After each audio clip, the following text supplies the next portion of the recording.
بسم اللہ الرحمن الرحیم۔ السلام علیکم دوستوں، میں عامر سجاد اور آپ دیکھ رہے ہیں میرا یوٹیوب چینل سچ بول نیوز۔ دوستوں، آج ہم بات کریں گے بجلی کے بلوں کو لے کر کہ جو بجلی کے بلز آئے ہیں اس پر حکومت نے کیا کام کیا ہے۔ کافی دوست یہ خبریں دے رہے ہیں کہ حکومت نے 2 سے 3 ماہ کا جو بل ہے وہ معاف کر دیا ہے تمام صارفین کو۔ اس پہ ہم نے بات کرنی ہے آج کہ اس میں کتنی حقیقت ہے، کتنا بل معاف کیا ہے حکومت نے، کتنا ٹیکس لگایا ہے اور کب تک معاف کیا ہے اور کن کن صارفین کو معاف کیا ہے۔ اس پر ہم نے بات کرنی ہے۔ مہنگائی کو لے کر کافی لوگ ڈسکس کر رہے ہیں، تو ہم نے کہا کہ چلے جی ہم بھی تھوڑی سی مہنگائی پہ بات کریں گے، اور عمران خان کے جو جلسے کی بات ہے وہ بھی کل جو اسلام آباد میں جلسہ تھا اس پہ بھی ہم نے بات کرنی ہے۔ یہ 2-3 ٹاپکس ہیں، ہم نے آج اس پہ بات کرنی ہے۔ تو پہلے ہم عمران خان کا جو جلسہ ہے وہ انتظامیہ نے روک دیا تھا۔ پہلے کمشنر نے اجازت دے دی تھی کہ آپ وہاں جلسہ کر سکتے ہیں اسلام آباد میں، لیکن اینڈ ٹائم آ کر بالکل 1 گھنٹہ پہلے انہوں نے جو ہے نا وہ اجازت نامہ اپنا واپس لیا، اور انہوں نے پی ٹی آئی کو اور پی ٹی آئی کی جو قیادت ہے ان کو بالکل وہاں جلسہ کرنے سے روک دیا کہ آپ یہاں جلسہ نہیں کر سکتے۔ اور کافی زیادہ پریشانی بنی اس وقت پاکستان تحریک انصاف کے قیادت کے لیے بھی اور پاکستان تحریک انصاف کے کارکنان کے لیے بھی۔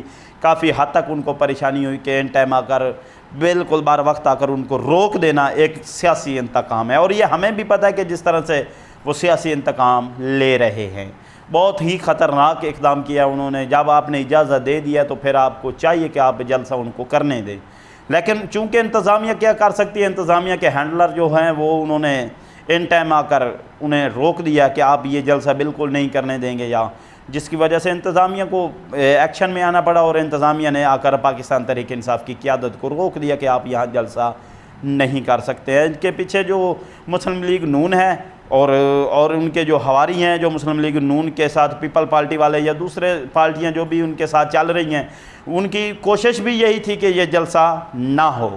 اگر یہ جلسہ ہو جاتا ہے تو عمران خان کی سیاست کو ایک نئی روح پھونک دی جائے گی۔ ویسے عمران خان کی سیاست ان تمام جتنے بھی دوسری جماعت والے ہیں، پیپل پارٹی والے ہیں، یہ کاف لیگ والے ہیں یا یہ نون لیگ والے ہیں، جتنے بھی ہیں ان سے زیادہ آگے جا چکے ہیں۔ عمران خان سے اب عشق کا ووٹ ہے، عمران خان سے محبت کا ووٹ ہے۔ ان کی سیاست، مسلم لیگ نواز کی سیاست، پیپل پارٹی کی سیاست وہ 2018 میں ختم ہو گئی تھی، لیکن چلیں جی جس طرح سے بھی وہ آئے یا ان کو لایا گیا، جو ان کو لے کر آئے، یا جس طرح کا بھی یہ معاملہ ہے، بہرحال یہ جو ان کو جلسہ ان کا روکا گیا، یہ بہت بڑا حادثہ کیا گیا ان کے ساتھ، پاکستان تحریک انصاف والوں کے ساتھ۔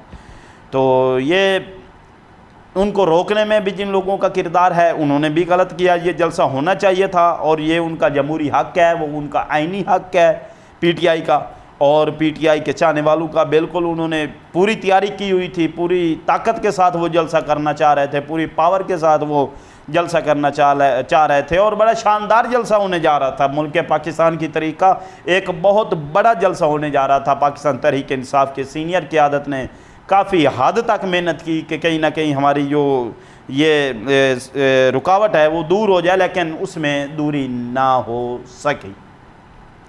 تو یہ جس وجہ سے روک دیا گیا عمران خان کا جلسہ۔ دوسری ہم نے مہنگائی پہ بات کرنی ہے۔ چینی، آٹا، دال، گھی مہنگا ہے، اور کافی حد تک مہنگا ہے۔ غریب، مزدور، مڈل کلاس، لوور کلاس کے لیے انتہائی مشکل ہو جاتا ہے بازار سے سودا خریدنا، کیونکہ جو ایک 25 سے 30 ہزار کمانے والا بیچارہ کیا دے گا، یا وہ کیا کھلائے گا اپنے بچوں کو۔ مہنگائی کے اس چکی کے نیچے پیچھے لوگ کافی زیادہ اس وقت بد دعائیں دے رہے ہیں موجودہ سیٹ اپ، موجودہ حکومت مسلم لیگ نون اور ان کے حواریوں کو، اور ان کی بد دعائیں بنتی بھی ہیں۔ وہ اس وجہ سے بنتی ہے کہ یہ جو حکومت تھی، ان کے جو خواب تھے، یہ جو عوام کو دکھا کر آئے تھے، یہ خیر یہ پہلے بھی جھوٹ بول کر آتے ہیں، جب بھی آتے ہیں ایک چکمہ دیتے ہیں، غلط بیانیاں کرتے ہیں، غلط اپنا کیا کہتے ہیں کہ جو اقدامات ہیں وہ دکھاتے ہیں، غلط طریقے سے آتے ہیں، غلط رستے سے آتے ہیں، غلط دروازے سے آتے ہیں، شروع سے بھی ایسے آتے ہیں، اور یہ کبھی بھی لیگل طریقے سے نہیں آئے۔ آپ کو پتہ ہوگا پہلی دفعہ جب وزیر اعلیٰ پنجاب بنا یہ میاں نواز شریف صاحب، جو آج کل پتہ نہیں کہاں ڈھکے پڑے ہیں، تو آپ کو پتہ ہے جس طرح سے ان کو لانچ کیا گیا، تو ان کے ساتھ وہاں سے ان کا جو سلسلہ شروع ہوا، اور آج تک یہ لانچ آتے آ رہے ہیں، اور کبھی بھی یہ میرٹ پر نہیں ہے۔ یہ تو ایک کونسلر کا موجودہ جو سیٹ اپ چل رہا ہے، جو موجودہ صورتحال چل رہی ہے، یہ ایک کونسلر کا الیکشن جیتنا ان کے لیے کافی مشکل ہو گیا ہے۔ بجلی کے بلوں پہ ہم نے بات کرنی ہے۔ بجلی کے بل جو ہے نا، وہ مریم نواز شریف جو صاحبہ تھی، وہ کیا کہیں ان کو کہ وہ 300 یونٹ 200 یونٹ ہم نے بجلی کے پاکستانیوں آپ کو فری دینے ہیں۔ آج انتہائی شرم کے ساتھ، انتہائی ڈٹھائی کے ساتھ، پتہ نہیں کس مٹی سے یہ بنے ہوئے لوگ ہیں، یا پتہ نہیں یہ کس طرز کی مخلوق ہے کہ ان کو احساس نہیں ہے غریب کا، ان کو ذرا بھر احساس نہیں ہے غریب کا۔ ڈٹھائی ان کے چہرے سے، بغیرتی ان کے چہرے سے، بدصورتی ان کے چہرے سے۔ کیوں؟ آپ نے جب بھی کی چیت کی، جب بھی کی غریب کے ساتھ مذاق کیا، جب بھی کیا غریب کے ساتھ ظلم کیا۔ 16 مہینے پہلے آپ نے حکومت کی اور ظلم اور ستم کی آپ نے حد کر دی تھی وہاں پر غریبوں پر۔ اس بار بھی آپ نے غریبوں کے لیے آپ نے کیا کچھ دیا، آپ یہ بتائیں۔ آپ نے کہا تھا کہ میں نے 200 یونٹ بجلی کا بل فری دینا ہے، دیا جلے گا، اور آپ کا جو فریج ہے وہ بھی چلے گا۔ کہاں چلے گا؟ اور لوگوں کے 100 یونٹ آیا ہوا ہے، 100 یونٹ کے جو بل آئے ہوئے ہیں وہ ان کی کلہم تنخواہ ملا کر 100 یونٹ کا بل آ جاتا ہے ان غریب کے پاس، جو 30,000 40,000 25,000 30,000 کماتا ہے۔ وہ بیچارہ کیسے 40,000 30,000 بل بھرے؟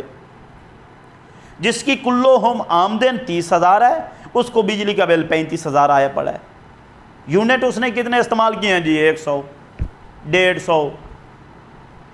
خدا نہ خواستہ کسی نے 200 یونٹ استعمال کر لیا تو انہوں نے اپنے بچیوں کے زیور بیچ کر، آپ کو پتہ ہوگا، آپ نے ویڈیوز بھی دیکھی ہوں گی، اپنی بچیوں کے زیور بیچ کر انہوں نے بجلی کے بل ادا کیے ہیں، بجلی کے بل ادا کیے ہیں اپنے بچیوں کے زیور بیچ کر۔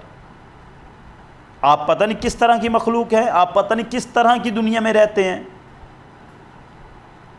آپ کو احساس نہیں ہے غریب کا، میڈل کلاس کا، لوور کلاس کا، تنخواہ دار طبقہ بیچارہ بہت پریشان ہے، اور آپ کہتے ہیں کہ ہم نے یہ کرنا ہے، ہم نے وہ کرنا ہے، ہم نے تبدیلی کس طرح کی آپ کی تبدیلی کی بات کر رہے ہیں؟ عرصہ دراز سے 40 سال سے آپ کی حکومت چل رہی ہے، کوئی تبدیلی نہیں لے کر آئے آپ یہ ٹوپی ڈرامہ، یہ فلمیں، یہ ساری ایکٹنگ جو ہے نا، وہ آپ پاکستانی عوام آپ کو جان چکی ہے، وہ آپ کی مزید تو نہیں چلے گی۔ خیر چلی تو پہلے بھی نہیں ہے، جس طرح آپ آئے آپ کو بھی پتہ ہے، شرم والوں کو بہت پتہ ہوتا ہے۔ تو بہت ہی انتہائی افسوسناک ہے غریب کے لیے، مزدور کے لیے، میڈل کلاس کے لیے، لوور کلاس تنخواہ دار طبقہ بہت پریشان ہے۔ اوپر سے یہ جھوٹی خبریں آپ چلا دیتے ہیں کہ ہم نے 200 یونٹ معاف کر دی ہے، ہم نے 100 یونٹ معاف کر دیا، ہم نے 50,000 بجلی کا بل معاف کر دیا، ہم نے 10,000 معاف کر دیا۔ میرے پاکستانیوں، یہ بالکل جھوٹی خبریں ہیں، اس میں کوئی صداقت نہیں ہے۔ بجلی کے بل آپ کو اتارنا پڑیں گے، بجلی کے بل آپ کو ادا کرنا پڑیں گے، ورنہ یہ جو حکومت ہے، ورنہ یہ جو ڈاکو لوگ ہیں وہ آئیں گے، آپ کے میٹر کاٹ کر لے جائیں گے۔ ان کو احساس نہیں ہے آپ کا۔ بل آپ کو بھرنا پڑے گا، بل آپ کو ادا کرنا پڑے گا، بل آپ کو پے کرنا پڑے گا، بل آپ کو اتارنا پڑے گا، ورنہ آپ اپنا میٹر کٹوا بیٹھیں گے، اپنے میٹر سے ہاتھ دھو بیٹھیں گے۔ کافی مشکل ہے، مجھے پتہ ہے غریب کے لیے، چونکہ میرا اپنا تعلق میڈل کلاس فیملی سے ہے، مجھے پتہ ہے کہ ایک میڈل کلاس لوور کلاس کس طرح سے گزارا کرتے ہیں، لیکن یہاں ہمیں گزارا کرنا پڑے گا ان ظالموں کے ساتھ۔ بارڈر نہیں ہے، اگر کوئی بارڈر ہوتا تو شاید یہ لوگ ملک چھوڑ کر کسی ساتھ والے ملک میں چلے جاتے۔ افغانستان کو لے لیں، بنگلہ دیش کو لے لیں، تمام چھوٹے ملکوں کو دیکھ لیں، ہمارے بعد جو آزاد ہوئے ہیں آج وہ خوشحال ہیں، ہم پریشان ہیں، کیونکہ ہمارے حکمرانوں نے ہمارے لیے کچھ اچھا نہیں کیا، ہمارے حکمرانوں نے ہمارے لیے کچھ نہیں سوچا۔ ہمارے حکمرانوں نے جب بھی گلا دبایا ہمارے غریبوں کا دبایا، جب بھی گلا دبایا کسانوں کا دبایا، جب بھی گلا دبایا تنخواہ دار طبقے کا دبایا، جب بھی گلا دبایا انہوں نے مزدور میڈل لوور کلاس کا دبایا۔ یہ ظلم اور ستم کی جو لہر ہے وہ زیادہ دیر نہیں چلے گی، آپ کو واپس جانا ہوگا۔ آپ قرآن کے نیچے بیٹھ کر جھوٹ بولتے ہیں، قومی اسمبلی میں، صوبائی اسمبلی میں، میں خود گیا ہوں، مجھے پتہ ہے وہاں قرآن پرنٹ ہے، اوپر لکھا ہوا ہے، مکمل قرآن کی آیتیں لکھی ہوئی ہیں، وہاں بیٹھ کر آپ لوگ جھوٹ بولتے ہیں، وہاں بیٹھ کر آپ غلط بیانیاں کرتے ہیں۔ جب آپ ایک غلط طریقے سے آئے ہوئے ہیں تو آپ غلط بیانیاں ہی کریں گے نا۔ میرے پاکستانیوں، اس حکومت کے ساتھ چلنا غریب اور مزدور کا کافی مشکل ہو گیا ہے۔ اپنا اور اپنے چاہنے والوں کا بہت سارا خیال رکھیے۔ پاک فوج زندہ باد، پاکستان پائندہ باد۔